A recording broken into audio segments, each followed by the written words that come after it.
Hello, my name is Dick Feeney. Welcome to my show. Today we're going to look at the history of the Red Cedar River and the Knapp Stout Lumber Company. We start our program with a nice picture of Tainter Lake. The Red Cedar River starts up near Rice Lake and was in the big pine woods that stretched all the way from here to Lake Superior. The Knapp Stout did all their lumbering on the Red Cedar River and brought the logs down pretty much in the same order as the other pictures that we've had before of Eau Claire. This is a map of Dunn County in 1878, and here we see Menominee. This is the Red Cedar River running up through here. This is Hay Creek, and this is where Tainter Lake is in here, the two parts of it in this area.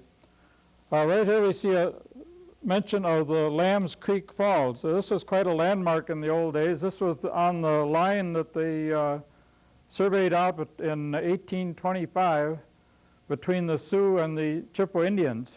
And the line was supposed to go from Little Niagara and Eau Claire to Lamb's Creek Falls on the Red Cedar, and from there over to 3 pine trees on the St. Croix River.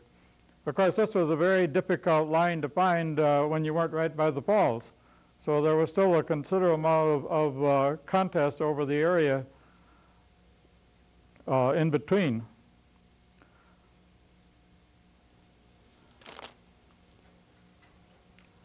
Here is what they call the Lamb's Creek Bridge. This is on the little narrows between the upper and lower part of Lake Tainter. It's about 40 feet deep underneath this bridge. Used to be a big canyon through here. And just to the left is Jake's restaurant over here, and just to the left of that was the entrance to Lamb's Creek. And this beautiful falls, the Lamb's Creek Falls, fell into the river right behind Jake's. Jake's would be right up on top of the hill here now. Now when they flooded Lake Tainter, of course, this was all completely covered up. And normally the level of the water completely covers the falls, but here the water was let down just a little bit, and you can see just the top of Lamb's Creek Falls is still there, but it's all underwater. Jake's is right up here. Now there was kind of an interesting thing happened here. When this water was lowered like this, they found that there was a car had run off the boat landing. There was a car in the water there, and they decided they should probably pull that car out and see whose it was. And they pulled it out, and the car was in the drive position, and the door was open, the ignition key was on, and but there was nobody in the car, so that, well, maybe we'll try and figure out whose it is. Well, we better look in the trunk. So they pulled the trunk open, and sure enough, there was a body in it. And this lady had been missing for about 5 years. She'd been going from down in the Chicago area up to somewhere in Minnesota to visit her sister, and she never got there. And in the 5 years that she'd been missing, her husband had committed suicide, and he worked for the CIA. And in contacting them about it, they came out and they collected all the information and the evidence, and they said, we'll take care of it, and it was never heard of again. So we wonder if maybe he wasn't a suicide either. A little bit further on downstream, you come to the Red Cedar Dam. They built a special railroad in here to build this dam, to bring the materials in to bring this dam. And if you travel along Cedar Falls Road, you can see different places where the old grade crosses the road. Well, now we're going to kind of do a little bit of a time warp. We're going to go back to the very first known residents other than the American Indian that lived, the white people that lived in this area. And they believe it to be right at Wilson Creek coming in here, or Wilson Creek runs into Menominee. And this was Jean Baptiste Perrault started a trading post there in 1788. And sort of an interesting thing happened here. This was right on the border between the Sioux and the Chippewa Indians, and at that time there wasn't even a delineation there. They just sort of fought over it whenever they met each other.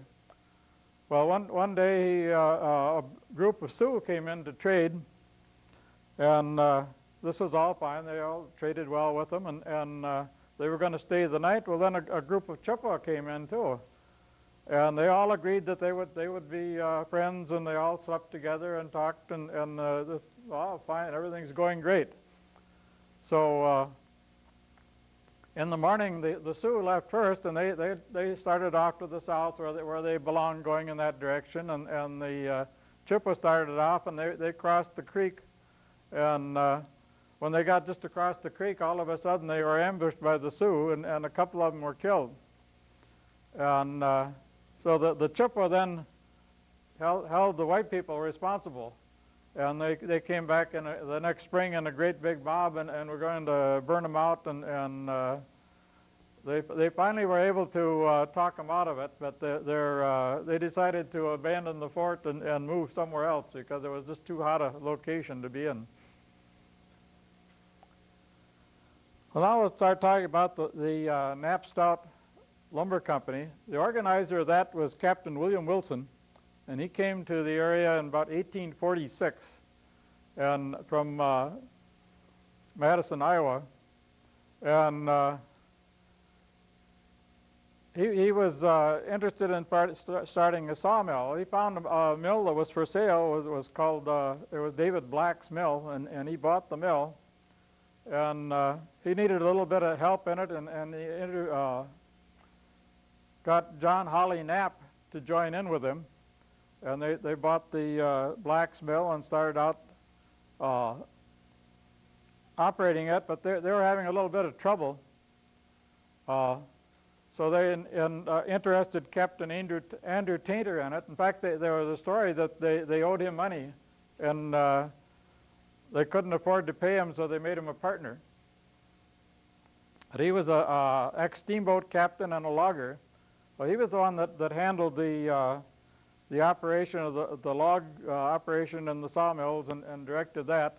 Knapp was sort of the mercantile man. He handled the running their company store. And then they finally involved Henry L. Stout, who was a financier from Dubuque, and he operated the downriver portion of the operation, and never did live in Menominee, but was one of the contributors to the financing of things and the general operation of sales and dispersing the lumber when it reached downriver. Well, here's a layout. We don't know exactly what their mills all looked like up until about 1870, but about this time they did one of these bird's eye views that were quite popular in those days. This is looking south. This is the Red Cedar River. There's the dam here. This was the Knapp Stout mill. The river flows in this direction. This would be downtown Menominee over here. And we see the road came down here, went down the hill, and across the bridge, and then back up. And this would be what's now North Broadway Street here. This is the Wilson Creek running in here. So right in here about would be where Perot's trading post would have been. Well, as we look at this, we see right here as Wilson Creek comes down here, there's a building that looks like it's built right over the creek. Well, indeed it was. And here's that building with the shingle mill. And you can see that this is water underneath it here. In order to get rid of all the chips and sawdust, they just dumped them down through the floor, and the creek washed them away. They had a perfect system to get rid of all the junk. These were water barrels up on the roof here in case of fire. They could dump the water barrels down the roof. Now, this is an overall view of the Knapp Stout in 1870. Here you can see they have this very unique arch bridge across here. This building was built right on the dam. The dam came across here, and it had a double right corner in it here. And the main mill was built right on top of the dam. And this is the old shingle mill over here. This is Wilson Creek coming in here. Now, we're going to have several pictures taken from this very same place. And we'll note the difference as the time progresses. This building here was the main office and also the company store. Another thing that's rather interesting is there's a row of outhouses that also discharge into the river. Well, this is inside the mill. Here's a big log going into a gang saw. This was a whole series of saw blades that worked in an up and down motion with a big connecting rod from overhead here. The big steam engine ran the connecting rod and moved the saws up and down. And they'd saw a whole log sliced up into boards all in one operation. This is in the rafting platform. This is in the main building. You can see as the lumber was sawed up, they stacked it in these cribs and made it into rafts to float down the river. And this is the outside of that rafting platform. You can see it has this sort of ramp comes down. Well, they ran these rafts out here, and they have it with a big sweep oar on the front. This was so they could steer the raft in the current. On we're going down the river on the raft, and many of the family would ride along for the first day downriver for the first 10 miles or so and have a picnic on the raft. And here you see the families with their umbrellas, and they sort of made a party of the whole thing. They had their picnic lunch here with atop the shingles that rode on the top of the raft. You can see it looks like a pretty jovial party. And then they would meet the ladies with the wagon and haul them back to Menominee, and the men would go on down the river on the raft, delivering it to the points to the south. Well, here we're back at the Knapp Stout mill. Here's the main mill here. This is the dam. We have a sluiceway that's built in here for other lumber rafts from upstream to come down through. We also have the Tainter Gates, which were gates that we'll show in just a minute how they operated. Here you see the beautiful arch-type bridge and still the old shingle mill over here, right over the Wilson Creek, which comes right in here. Well, here's how the Tainter Gate worked. This was invented by Jeremiah Bertram Tainter, who was Andrew Tainter's brother. And they wanted a simple way that they could raise and lower this gate and let the water out real quickly to get enough water to use to float the rafts down the stream. And the old way of having a gate was to take boards out, and that was a very slow method. And because you had pressure on it, you couldn't just lift it up like this one does, because there was so much pressure against the boards on the edges that you couldn't pull them out. So he invented this method with the pivot point back here, and that's what holds the weight. And there's very little drag on it, but yet it's sealed along the edges, and all you have to do is crank up, and one person can crank this up and open up the gate and open it quite rapidly. And this design is now used all over the world. Practically every dam in the world, from the biggest to the smallest, uses this sort of a control gate because it's such an efficient operation. And it was invented right here in Menominee, Wisconsin. And here's a sample of Tainter Gate. This is right outside the Wilson House, right along South Broadway Street.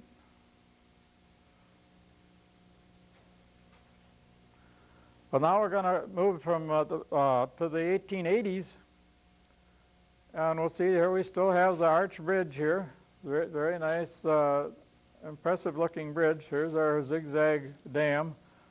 The old Knapp Stout store is still in place, but we have a new shingle mill. The old shingle mill is gone, and this big round roof building has been added. This is the new shingle mill, and it also sits right over the top of Wilson Creek. Now we're going to go to the 1890s. Still have the big main mill here with the jog in it. We've got a new bridge.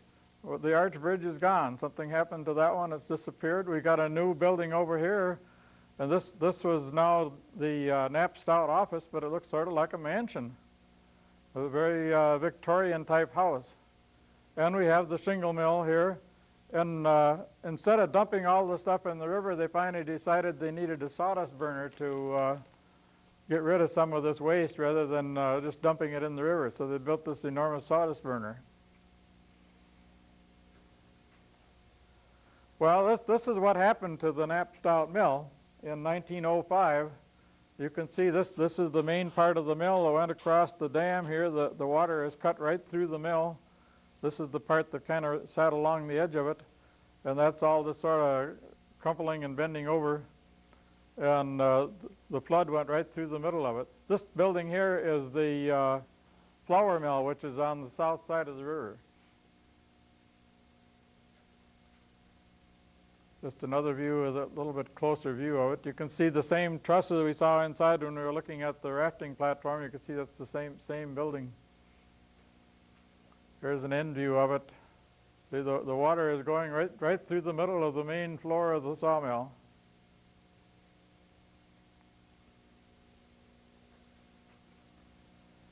Now this picture is a little later. This is probably about maybe 1915. And the mill is gone, but they rebuilt the dam. It still has its jog in the middle of it. They've got a new steel bridge with sort of arched tops to it. This is the old flour mill over here. They built a new powerhouse over here, and this is a cement part, and it looks like it's wood on the top. And over here there's a part with this little kind of a hump on the top. It was a tower, was where the gate that opened and closed to let the water into the powerhouse was.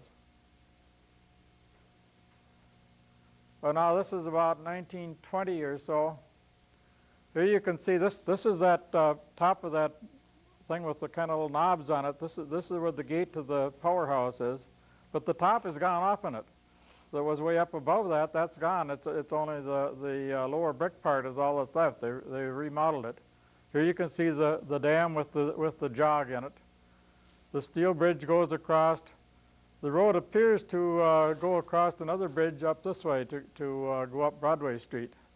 We still have the shingle mill there and the old mansion that was the office to Knapp Stout. Now this is an aerial view of the same area. This is about in the 1930s. They've given the bridge a coat of silver paint. You can see the jog in it. Here's the powerhouse. Here's the mansion. And this is Wilson Creek coming in, but the shingle mill is now gone. That's been completely removed. And this is now Highway 12 goes down the hill. Here, this is the Wilson house here, and Highway 12 goes down the hill across the bridge and goes around the mansion and across the Meadow Hill Road Bridge, and then up North Broadway this way. And you can see the level of the lake is quite a bit lower than it is now. There's all these sandbars and whatnot showing up out here in the middle that are now underwater. Well, now we go to the 1940s. This is the same place. Here is our dam going across here, the powerhouse, the mansion, the old bridge. But right in the middle of it, we can see here they're building two piers to the brand new Broadway Street Bridge. Back over here you can see the arch of the Meadow Hill Road Bridge.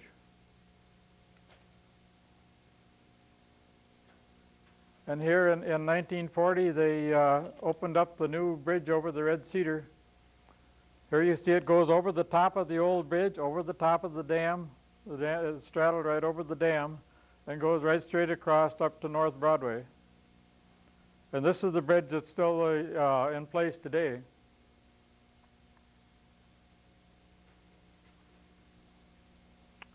Now we're going to about 1951. You see they've added this big grain elevator in the background here. So you can see the Meadow Hill Road Bridge. The old bridge here still runs underneath. Now that's part of that old arch top bridge, and somehow they cut that off and made it flat, and I'm not sure how they ever did that. Somewhere in the operation they cut the top of that span off, and so they reopened this road. The road, you could still drive on the old highway all the way through there. But you see this is an old wooden dam, and you can see it's starting to deteriorate here. There's holes starting to show up in it, and it was getting to be pretty shaky, and they were a bit worried about it. So in 1952 they built the new dam. Here you can see this. These are you can see how this is starting to sag here. It was getting to be pretty dangerous. Here you can see the old Tainter Gates real plain though. But now here's the new dam that was built just downstream from the bridge. The old dam sat right in here, and the new dam comes across here. This is quite a bit higher, so that the old dam is even though it's still there, is under the water, so you don't see it. Over here is the mansion house is gone. Over here is the one of the last parts of the old buildings was a piano factory, and then later the Parker Pen was in there till in the 1950s.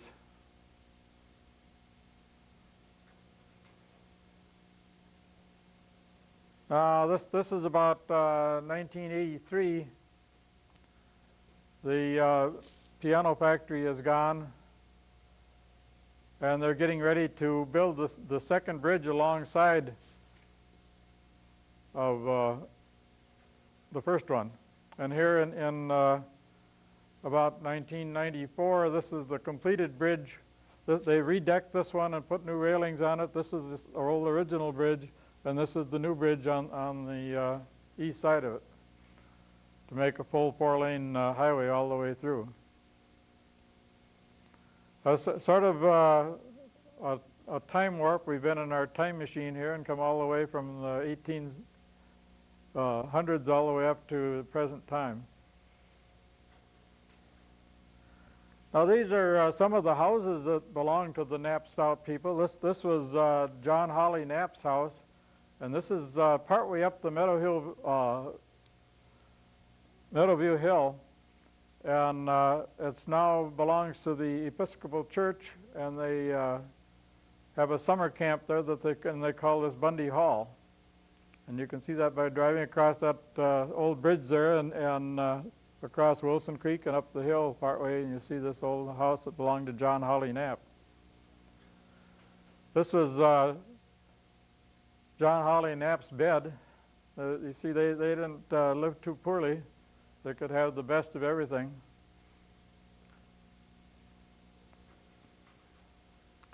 This is the Wilson house. This was originally built by Captain Wilson, and this is right on South Broadway. And you see down here, there's this walkway comes down here, and there's a gate post here with a couple of stones on the top of it. Well, those stones were still in place in 1992, and there it says 1846 and to 1875. I don't know what the 1875, what that particularly represented, but these were down the hill below Broadway Street is up here, up at the top. This is the house about 1906 when they had the 50-year anniversary of the Knapp Stout Company. This house later became actually James Huff Stout was the son of Henry L. Stout, and he came north to work in the mill at Menominee, and he became quite enamored with Captain Wilson's daughter, and they were married, and actually they ended up living in this house, and Stout became a senator. And so at this time, this house actually belonged to Stout rather than to Wilson. Well, here the house was modified again about 1910, I would guess. They added more porches to the top of the cupola here. And then it was modified again in the late 20s so that it looks like this as it does today. And it is a very nice museum. And here, when we redid the road and put in the 4-lane, we removed the old gate posts and put them back up right next to the house, so they still are on the entrance to the house. This is a picture in the living room of the Wilson house. They had the best of everything. This is the bedroom with the canopy bed. And the sewing room.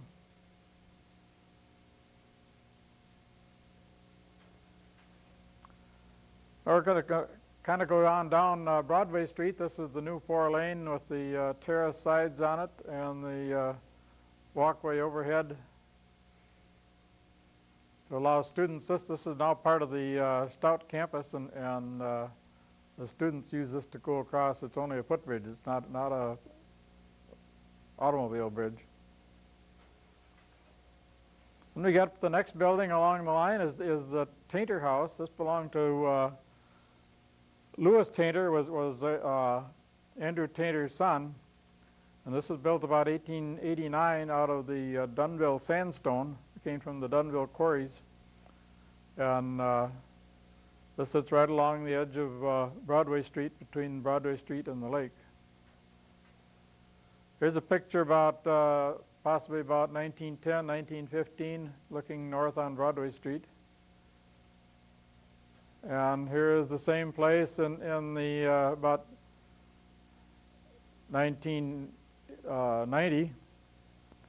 And here is how it's modified today with the 4-lane street and the overhead in the background. Here's the front view of the Tainter House. It's all been refinished to brighten it up to the natural color that it was originally. Beautiful carving work around the front of it.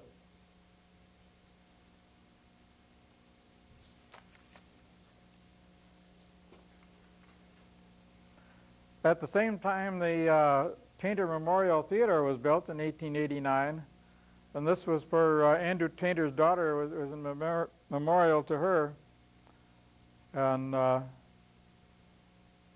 this was built also out of the Dunville sandstone. You can see the ornate carving around the doorway. This is Mabel Tainter. She was only 19 years old when she died, and as a memorial to her, they built this beautiful theater. And it was quite a cultural place for the city of Menominee. It has 313 seats. It's sort of a Moorish architecture. The has little boxes on either side.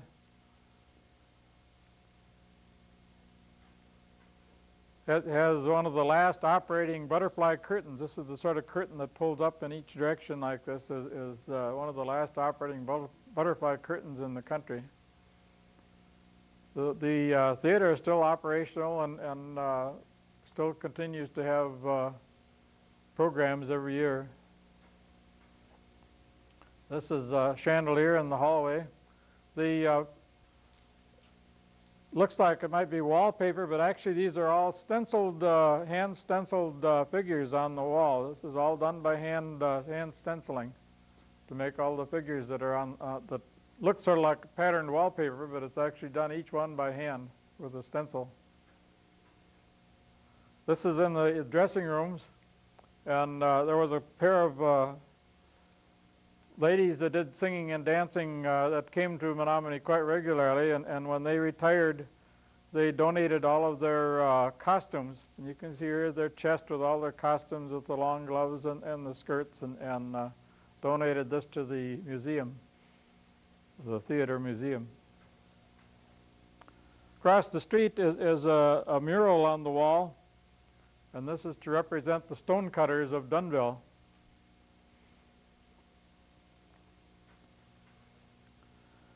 This is James Huff Stout. He was the son of Henry L. Stout. He came to Menominee in about the early 1890s, and he immediately met up with Angeline Wilson, and they hit it off quite well and were married. And he was a senator, and he worked sort of as a lobbyist for the interests of the Knapp Stout Company in Washington, D.C. And but he lived in Menominee and also worked in the area.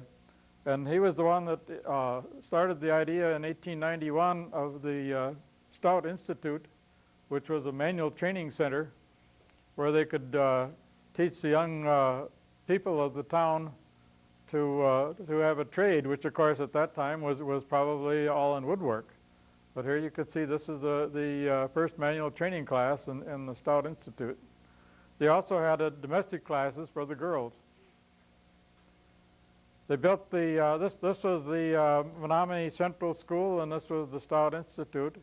And in 1897, they both burned to the ground, and they immediately went to work and built up this building, and the one that used to sit just to the right of it was built in 1897 and is still in operation today. There's the famous clock tower.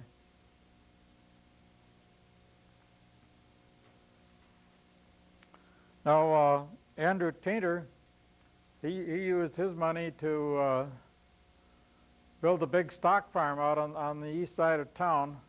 This would be looking north, and Highway 12 runs over about in this area here. And this is the big farmhouse here, and he had a 1 mile oval track. Over here they had a 1/4 mile covered track, and another covered track, another training track that was covered here, plus this big stock barns.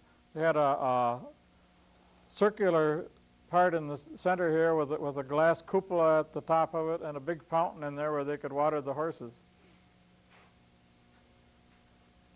This is Andrew Tainter in his later years. And this is the stock barn with the cupola with the where they could get up and sit up in the top and look and see what was going on all over the farm.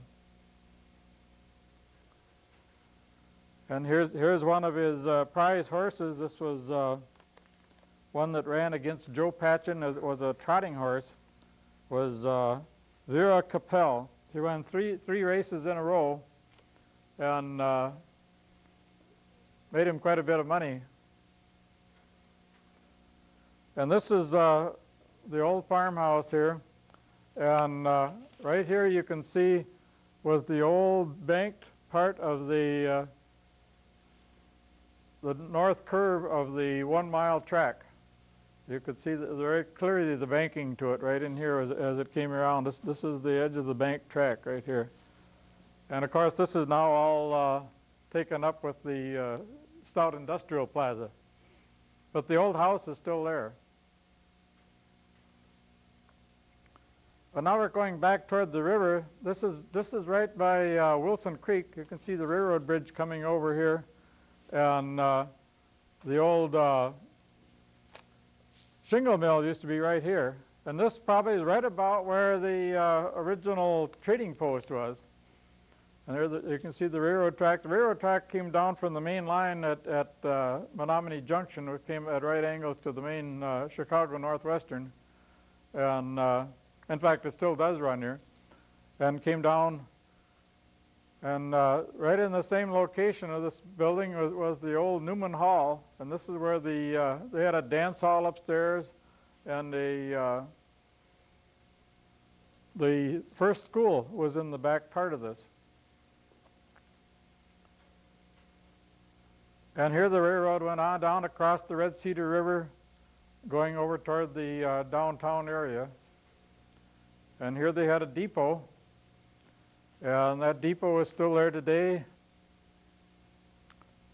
And here's that old depot just down the hill on the west side of downtown. It's now a feed store. Well, going back up to the railroad that came in from the Chicago Northwestern, there was a short little spur that connected this to the Milwaukee Road that went on down the Red Cedar River. And when they pulled up the Milwaukee Road, they didn't know just who belonged to this piece, and so this little bit of railroad still exists there. It grew up in the woods. You can see the rails are still in place. And the new bike trail goes down here just a little bit below it. Now we're going to go on down the river, down toward Highway 29, and in this area they had the brickyard. This was the Menominee Brick Company and the Excelsior, and it had many different names, and there were different brickyards in the area. But there was quite a brick building operation in the Menominee area. This is a brick press. You can see they have the molds here, and they would press the clay into the molds, And then it was dumped out on these racks and carried out on this conveyor that would bring it out to the drying racks. And that's what most of the area was just bricks in the drying process until they got firm enough.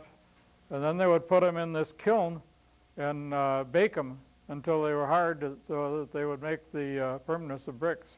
And a lot of the brick buildings, some that are still there in Menominee, were built from bricks made right here in their hometown. Now this was the way the brickyards was sort of abandoned. This is the way it looked in the about 1970. There's still the old kilns were still there, and a lot of bricks laying around yet.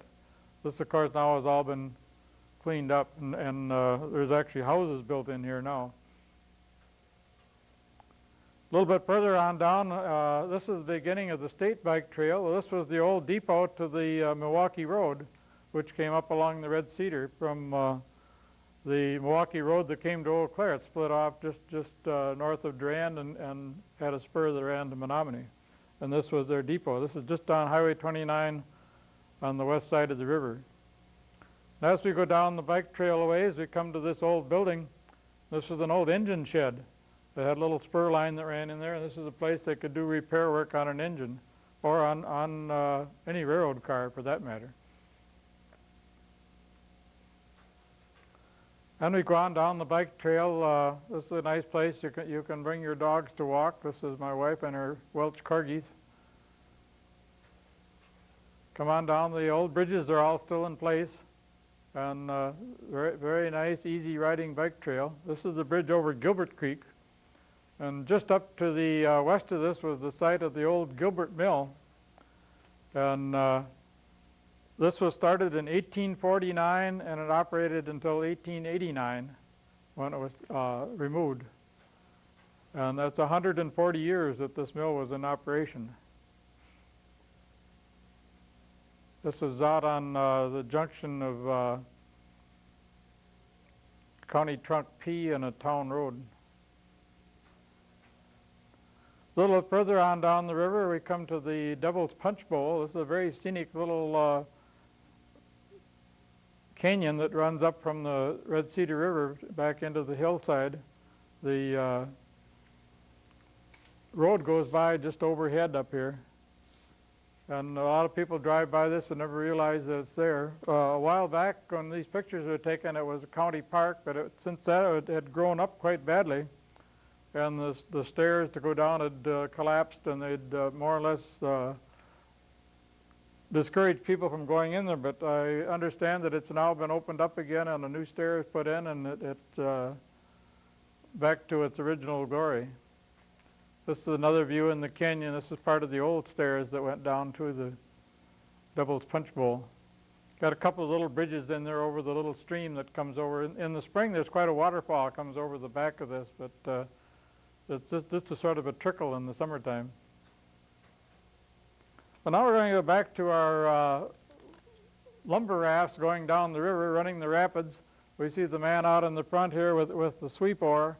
And what he had to do, he had to row the front of that around so that it wouldn't crash into the bank. He's going with the current, so that it would just more or less swing whichever way the current happened to swing it, unless you kept it under control. And the way you did that, you rowed it from right to left to keep the nose of it in the canyon, and there was another oar on the back to keep the back of it going the right direction, just to steer the whole thing in the right way. And here we're going on down by the town of Irvington. You can see there they have lots of laths stopped on the top of this raft. And right at the moment they're taking a rest. They don't have to be operating the sweep oars. They're just sort of sitting there. Here's the old Irvington Bridge over to the left here, and here we see a train running on that old Milwaukee Railroad track that's now the bike trail.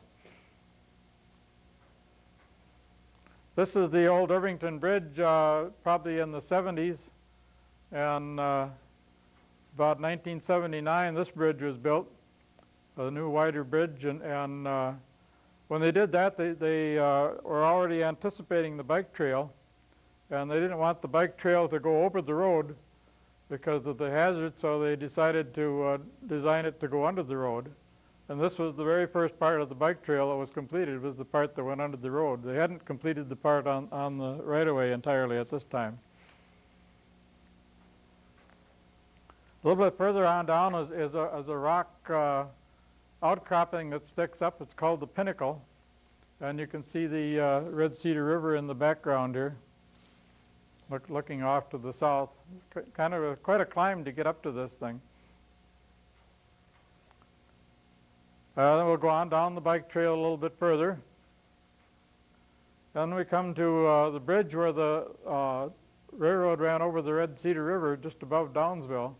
And it went across at a skewed angle, and so they skewed the bridge. One side of the bridge is ahead of the other. And it's the same way on the other end. It's skewed longer on the right side on the other end. Well, here's a map now of the southern part of Dunn County. Here is Menominee. The river goes down here. Irvington is about in here. And the Devil's Punch Bowl is in one of these little creeks here. We go on down to Downsville, and from there it goes down to Dunville, and then eventually runs into the Chippewa River and on down to the Mississippi. Well, here's Downsville. This is the bike trail comes along here, and right here is where the skewed bridge is, and the bike trail crosses from the west side to the east side of the river. And it comes here, the bike trail actually goes under the bridge, so you don't have to cross the highway. This is the town of Downsville. Right about in here is where the old Knapp Stout Mill was. This is also a company town. Menominee was a company town, and so was all of the towns actually on the river were originated by the Knapp Stout Company, and they more or less owned the whole valley. This is the Knapp Stout Mill at Downsville. Here we can see the main mill, and they had a rafting platform and a dam here, same as the other ones. Back here, this little building is kind of unique. It's got one window and the door on the corner of it. This is the timekeeper's building. And over here we see some bunkhouses that were the, one of them was a hotel and one of them was a bunkhouse for the permanent people that worked there. Well, here are those two buildings. The old hotel and the bunkhouse are still in existence right along the street in Downsville. The one, this one is a tavern. And here is the old timekeeper's building with the window and the little door off to the side of it. And that's still in existence. It's no longer in this position. It's been moved because of as they changed the bike trail, they moved it. And it's now up in the town near the Empire and Pine Museum. This is the Knapp Stout store, and it says right on the front of it, Knapp Stout and Company. This is the actual Knapp Stout store that was there when it was in its heyday in the 1900s, early 1900s. And here is a picture on the side of the Knapp store of the store. Here it says the same sign in the front here, and this is in the old days when they had wagons and horses. And it's painted right on the side of the actual building that it depicts. This is the Empire and Pine Museum. This is also made out of Dunville sandstone. And this originally was an Oddfellows Hall and is now been converted into one of the nicest museums in the area about the logging industry and also about the Dunville Quarries. Here they have a blacksmith shop represented. And here is an old bateau boat. And sitting in the boat is an electric outboard motor that was invented and built in Menominee. It's one of the first outboard motors. It was electric powered.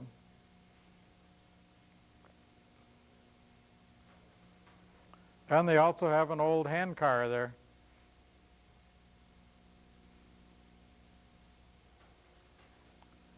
A little bit down the street is the creamery. This was actually an operating creamery, as the Downsville Creamery, and now it's been converted into a elite restaurant and bed and breakfast operation.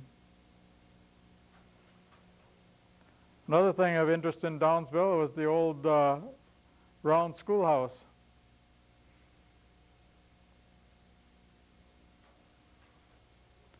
As we go south of Downsville along the highway, we look up on the top of the mountain and we see another chimney up here.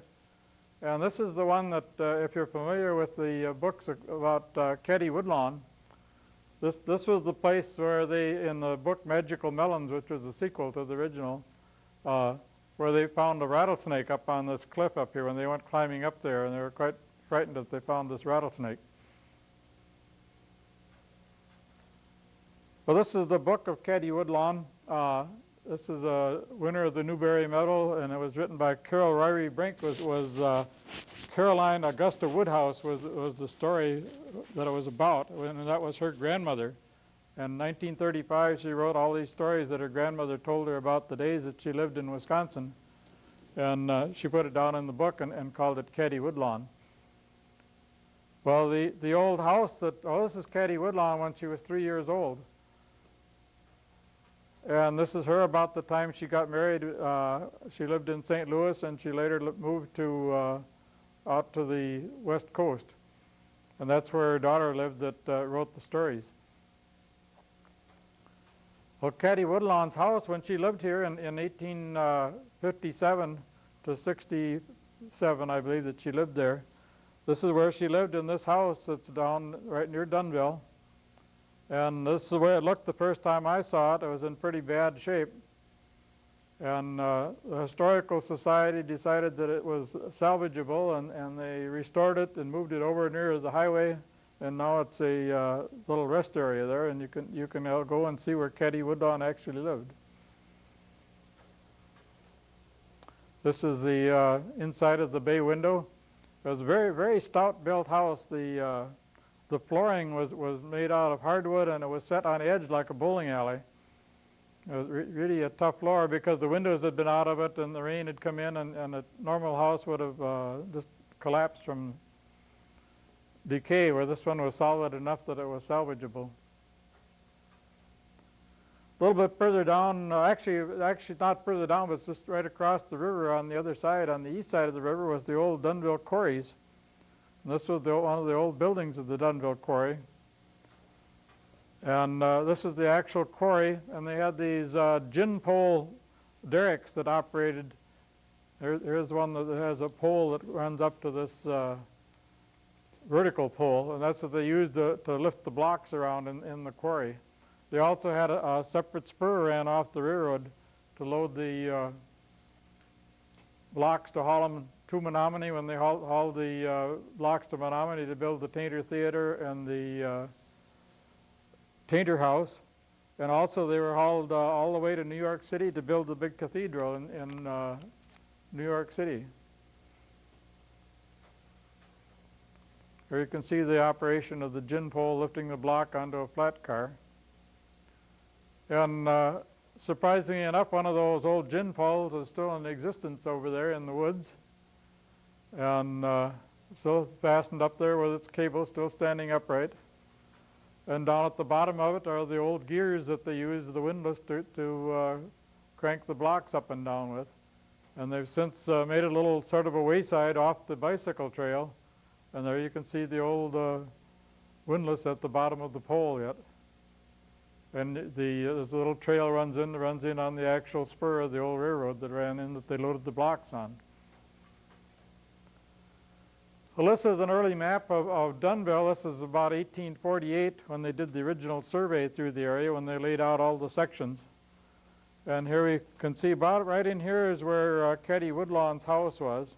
But at this time there was hardly anything there in 1848. There was a place called Coleman's, was a tavern here. And this is called Coleman's Field, was a place where he had his own little farm for his animals and stuff. And this is quite a notorious place for card games and fights, and there were a couple of murders there, and it was kind of a wild place. Well, this is Dunville in about 1900 or so. This is the place. At this point, the steamboats could come up the Red Cedar River, and it got a little bit wider. and they were able to take these little narrow strings that they ran down the river of the lumber rafts, and they'd clamp them together 3 across into a bigger raft, and then they could push them with a steamboat. Well, this is downtown Dunville. This is the company store here. Upstairs was a dance hall, and this is a 33-room Tainter House hotel, and the livery stable over here that was where they could keep their horses. These are all on the east side of the river. And if you drive down there today, you can still see the old foundation in the side of the hill where the old Knapp Stout store with the dance hall overhead sat. And on the other side, there's a depression in the ground where the basement was to the old hotel. And there's an old silo there that was part of the silo from the, that was for the livery stable. Now up on the top of the hill up here, right along the top of this hill, are a whole series of Indian mounds. There's about 15 or 20 of them all along the top of the hill there. The date before any of the white people came to this area. Well, we're going to go on down the bicycle trail a little further, just like a tunnel going through the woods. We get down to the Chippewa River, and here's the bicycle trail that goes across this old iron bridge across the Chippewa River. And here's where it joined into the track. This is the track that came to Eau Claire. And this part of the trail is called the Red Cedar Trail, and from here on to Eau Claire is called the Chippewa River Trail.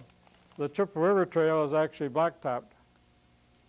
But you could see where the trail went on beyond there. It may someday be extended and it may not. I'm not sure what will happen to the rest of the grade. Here's that old bridge. It's quite a unique bridge with a square end on it. You don't see too many with this configuration to it. And there's one big span that goes across the whole main channel. Well, then here's the lumber rafts. When they went on down from Dunville, they pushed them with the steamboat in the later days. First, they floated them all the way the same as before, but they found they could push them with the steamboat. They could make better time.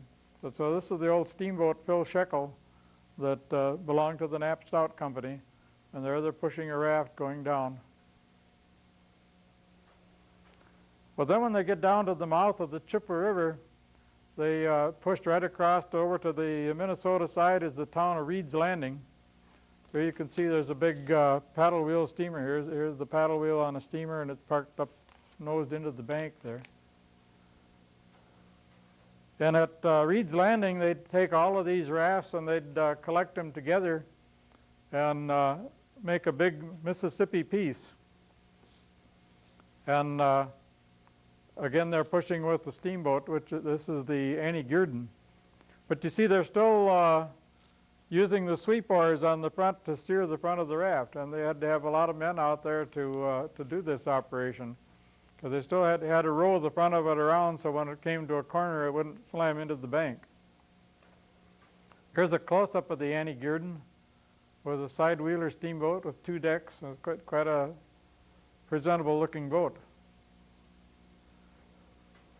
Well, then the next step on this was when they decided this having these men out there rowing on the front was a pretty shaky operation, and sometimes they just couldn't pull it around. They didn't have enough strength to move the thing around as they came to a corner. So then they invented the idea of taking a small steamboat and strapping it on crossways on the front, and he could run forward or backward by the signals of the captain who rode in the main boat here, which direction he should go.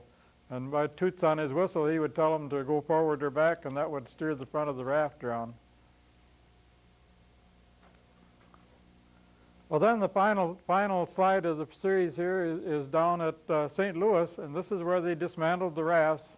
And here they loaded the lumber onto wagons, and it was hauled either to yards and stacked up, or it was directly hauled out across the prairie to build all the little country towns across the prairie where there were no trees. All of Nebraska and Kansas hardly has any trees, And so all of this lumber we used to build all those little towns that were built along the railroad or along the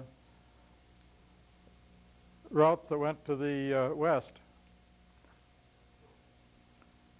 Well, thanks for watching. This is the end for now. If you'd like to know more about the Knapp Stout and Menominee, I'd like to recommend reading the book by John M. Russell. It's called Where the Wild Rice Grows. And also you can visit many of the nice museums in Menominee that we've featured today. Thank you very much.